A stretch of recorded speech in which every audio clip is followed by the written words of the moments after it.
Sir अभी ईद उल अजहा करीब है और अभी देखने में आ रहा है कि कुछ में आ रहे हैं और उस पर से अभी सीएम साहब ने जो महाराष्ट्र के हैं तो उन्होंने कहा है कि अगर तस्करी अगर कोई करता है तो उसके ऊपर मक्कों का लगाए जाएंगे, क्या कहेंगे इस पर? देखिए, इससे पहले भी मैंने लोगों से अपील किया हूं, फिर एक मरतबा आपकी चैनल के माध्यम से लोगों से अपील करता हूं। देखिए, सरकार जो है तो मुसलमानों के खिलाफ है और मुसलमानों को कहीं ना कहीं जो है तो बहुत ज्यादा नुकसान पहुंचाने के फिराक में है। आप वक्त की नजाकत को समझिए।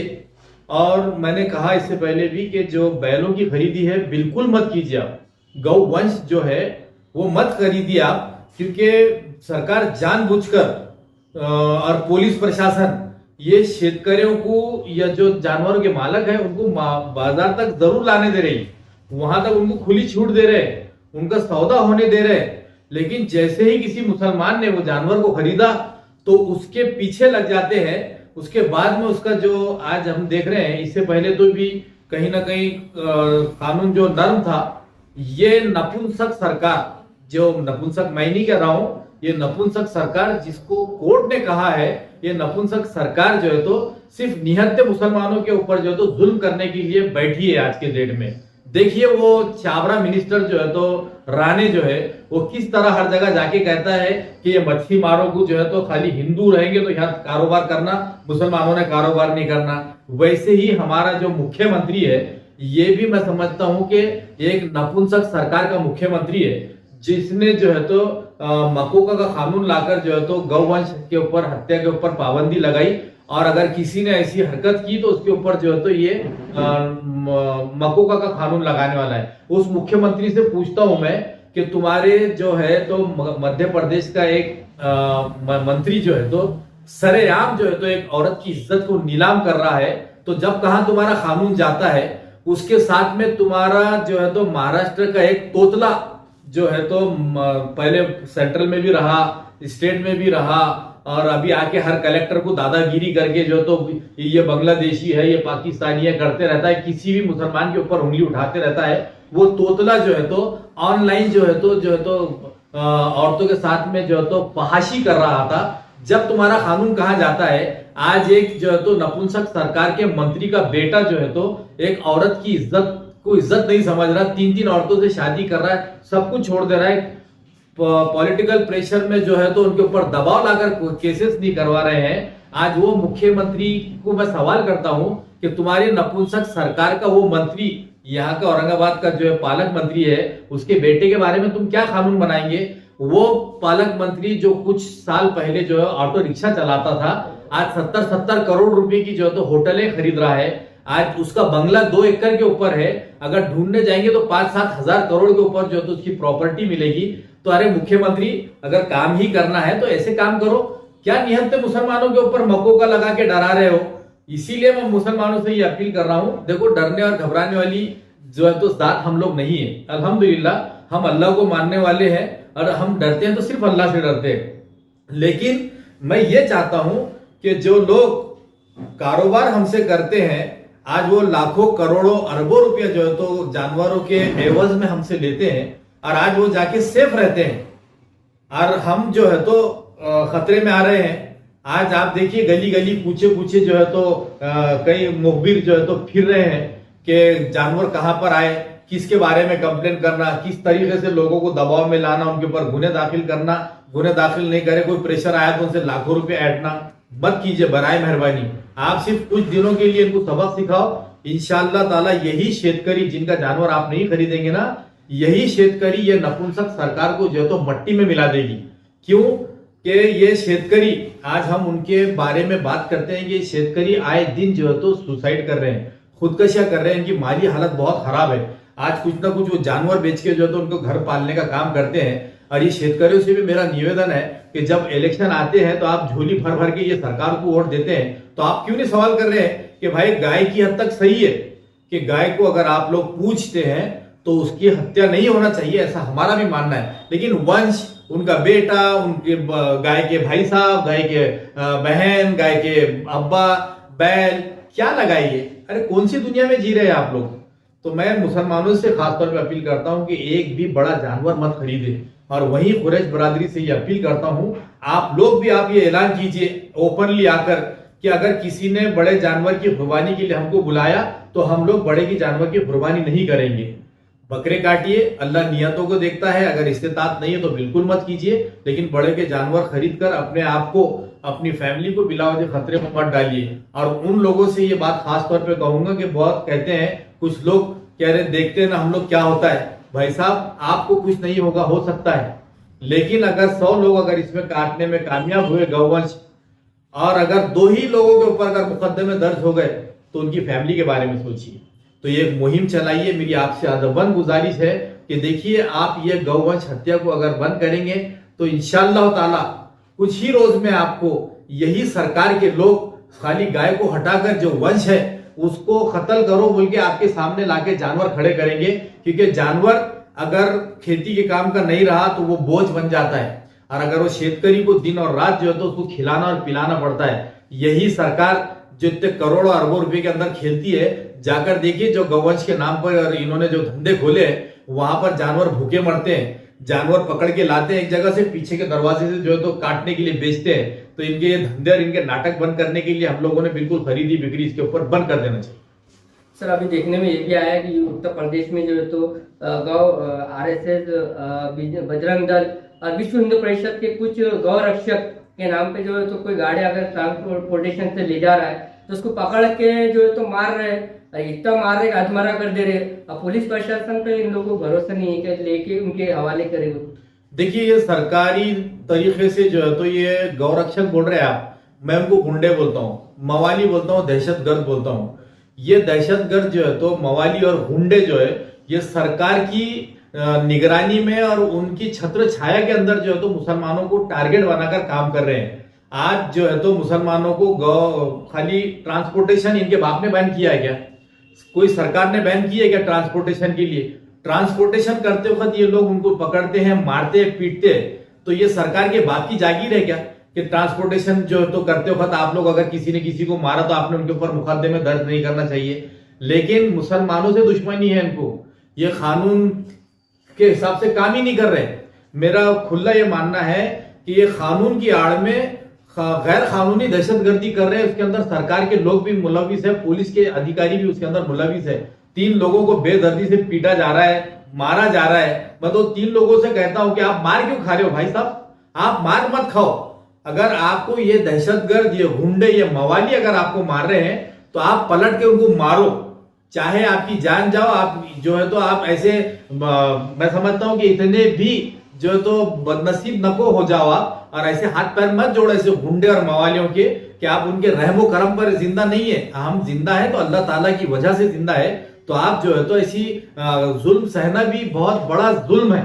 तो आप जुल्म क्यों सह रहे हो आप लोग? अरे अगर 10 गुंडे आपके सामने, आप 3 ही लोग हैं तो आप उसमें से 10 गुंडों में से 2 गुंडों को पकड़ के पीटो, मारो उनको भी। आप ये अगर सरकार अगर दहशतगर्दों के खिलाफ काम नहीं कर रही है तो अवाम ने उनके खिलाफ काम करना जरूरी है। सर, जैसा कि पाबंदी लगाने की बात कर रहे हैं, अब ये जानवर अगर शेतकरी को तो बैल उसके कुछ काम का नहीं, उसको खिला पिला सकता नहीं। मान लो कि अगर छोड़ भी देता तो रोडों के ट्रैफिक में अगर गवर्नमेंट को अगर देता तो गवर्नमेंट क्या करेंगी इसका? तो दिक्कत तो आने वाली है। मैं यही कह रहा हूं, तो शेतकरी जितने भी है ये इतने मासूम भी ना बने। उन्होंने गवर्नमेंट से सवाल करना चाहिए कि हमारे घर पे जो जानवर है ना ये खेती के काम का है ना ये दूध के काम का है, तो इसके लिए गवर्नमेंट ने जो है तो हमारे घर के ऊपर इनके चारे और पानी का पैसा जो है तो पहुंचाना चाहिए, या गौ वंश निकालना चाहिए, गाय की हत्या को बैन लगाना चाहिए। इसका हम भी फेवर करते हैं।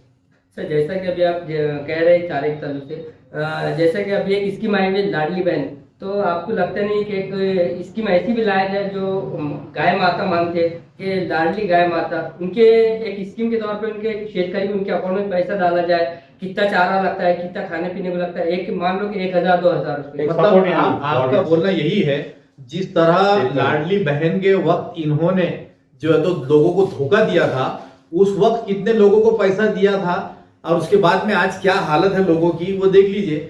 सीधा सीधा मैं समझता हूं कि इलेक्शन कमीशन हो या ऊपर कोर्ट हमारे जितने भी है ये आंख बंद करके बैठे हैं। इन्होंने देखा कि आज इलेक्शन के टाइम में जितने भी लोग इलेक्शन लड़ते हैं तो वो लोगों को पैसा देके वोट देते हैं। तो ये सरकार ने ये साबित कर दिया कि देखो हम ऑनलाइन पैसा देंगे और लोगों से वोट लेंगे। तो ये वोटों की खरीदारी थी। अब वो इलेक्शन कमीशन उसको सुन रहा नहीं सुन रहा, देख रहा नहीं देख रहा, या अंधा होके बैठा है जानबूझकर, तो वो उसकी वो जाने।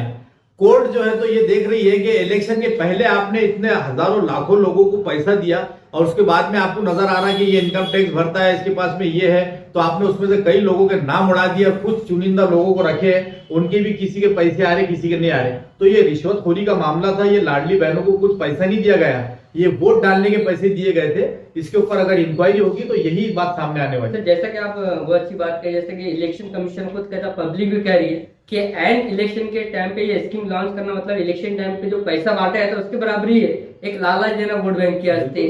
तो ये इलेक्शन कमीशन को ये दिख नहीं रहा है कि देखिए, इलेक्शन कमीशन इंडिपेंडेंट अगर होता, जिस तरीके से पहले हुआ करते थे, तो वो इंडिपेंडेंट नहीं है। आज के दौर में इलेक्शन कमीशन बोले तो भाजपा का एक मैं समझता हूं कि भारतीय जनता पार्टी का एक हेड ऑफिस है, ऑफिस ही है वो, और वहां पर उनके कुछ पदाधिकारी को बिठाया गया है और पदाधिकारियों को बताया जा रहा है आरएसएस के हेडक्वार्टर से जो तो उनको ऑर्डर आते हैं कि हमको इलेक्शन ऐसा लेना है, यहाँ घोटाले करना है, यहाँ पर भाजपा की सरकार लाना है, यहाँ से इनको हराना है। तो ये इलेक्शन कमीशन जो है तो मैं समझता हूँ कि कुछ इंडिपेंडेंट नहीं है, ये एक बंधुआ गुलाम मजदूर है, अपने रेशम बाग का भी और दिल्ली की जो सरकार है भाजपा की, उनका एक बंधुआ मजदूर है ये, और कुछ भी नहीं है इससे ज्यादा। तो इससे पहले भी जो तो जनाब अकबर साहब ने, जो पार्टी हैदराबाद के लीडर है, उन्होंने भी कहा था कि 2-3 साल तक की जो तो छोड़ दो, मत इसका इस्तेमाल करो।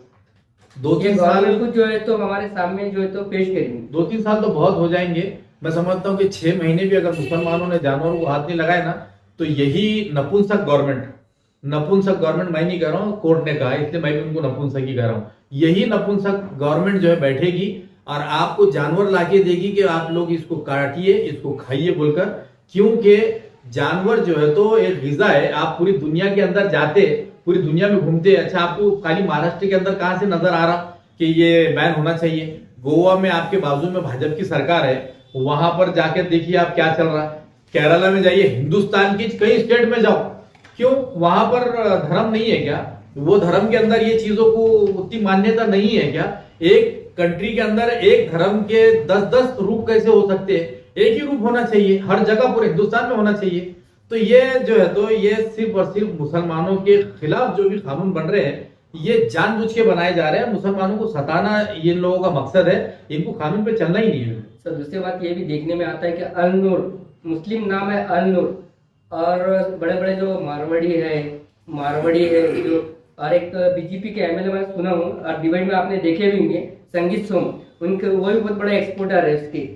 भाई साहब ऐसे कई हैं, एक एमके ग्रुप है दिल्ली के अंदर, मदन लाल खुराना का एक ग्रुप, अरबी नाम है और नॉन मुस्लिम, अरेबियन के नाम से वो लोग एक्सपोर्ट करते हैं, ऐसे कई हैं। तो उनको मालूम है ना कि दुनिया किधर जा रही है। अभी हमारी सरकार है जो एकदम पीछे जा रही है, एकदम छोटे ख्यालात, उनके छोटे जहन से काम कर रही है। दुनिया तो कहीं जा चुकी है। आज न्यूजीलैंड दुनिया का नंबर 1 का बीफ एक्सपोर्टर है। वो लोग हैं तो पूरी दुनिया में जो है तो वहां से बीफ भेजकर, मटन भेजकर जो है तो करोड़ों अरबों डॉलर कमा रहे हैं। आज हमारे हिंदुस्तान से जो तो चाइना को इतना बड़ा एक्सपोर्ट होता था, आज हजारों लाखों मजदूर जो है तो उसके अंदर कंपनियों में देखिए तो हिंदू भी काम करते थे, मुसलमान भी करते थे। अलाना कंपनी में मैंने खुद देखा हूं कि वहां पे ब्राह्मण जो है तो बड़े बड़े ऑफिसर हुआ करते थे, मैंने खुद वहां पर काम किया हूं। तो ऐसे कई हैं, लेकिन ये छोटी सोच के जो लोग हैं, इन्होंने एक ही चीज देख लिया कि जो मुसलमानों के खिलाफ काम करेगा, मुसलमानों को गाली देगा, मुसलमानों के जायदादें छीनने के लिए काम करेगा तो सत्ता में रहेगा। तो वो सत्ता के लिए काम कर रहे हैं, ना कि हिंदुस्तान को आगे बढ़ाने के लिए काम कर रहे हैं। सर आखिरी में एक सवाल है, आप कुरैशी ब्रदर से स्पेशल आप क्या मैसेज? मैं कुरैश बरादरी से यही अपील करूंगा, देखिए कि आप लोग ये लोगों को बता दीजिए कि ये काटना जो है तो एक जुर्म, न सिर्फ जुर्म साबित हो रहा है, बल्कि मक्कों का जैसा कानून जो है तो इसके ऊपर लगाया गया है। खुदा ना खास्ता, अल्लाह ना करे किसी के ऊपर अगर कोई इस काम के अंदर पकड़ा गया तो उसकी जिंदगी, आने वाली नस्लें तबाह हो सकती है। तो कुरैश बरादरी ने खास तौर पे ये अपील करना चाहिए, अगर किसी ने भी बड़े जानवर की कुर्बानी के लिए हम लोगों को बुलाया तो जो है तो हम लोग वो मीटिंग जो है तो कुर्बानी के लिए आएंगे नहीं। बकरा रहेगा तो आएंगे, या फिर जो भैंस की जो पाड़ा वगैरह होता है उसकी कुर्बानी होगी तो हम लोग करेंगे, वरना हम जो है तो गौवंश जो है तो हत्याबंदी के ऊपर जो कानून बनाया गया है उसका पालन करेंगे। सर आप देखिए गायों की ये लोग जो है तो बहुत मोहब्बत की बात कर रहे हैं ना, तो जरा बांग्लादेश बॉर्डर के ऊपर देखिए, नेपाल बॉर्डर के ऊपर देखिए कि उत्तर प्रदेश की हजारों लाखों जो गाय हैं किस तरह स्मगलिंग हो रही है। तो मैं समझता हूं कि महाराष्ट्र के मुख्यमंत्री और महाराष्ट्र की नपुंसक सरकार यही चाह रही होगी कि इन गायों को, इन बैलों को जो है तो लोग इनके पास दे और ये लोग जो है तो इसको एक्सपोर्ट करे और एक्सपोर्ट करके करोड़ों और अरबों रुपए जो है तो ये कमाए। आपने देख लेना, अगर वाकई में अगर किसी ने देखा होगा कि बांग्लादेश हो या नेपाल हो या जितने भी उधर के इलाके हैं, वहां से हजारों की तादाद में कंटेनर में जो है तो गाय बैल जो है तो एक्सपोर्ट हो रहे काटने के लिए।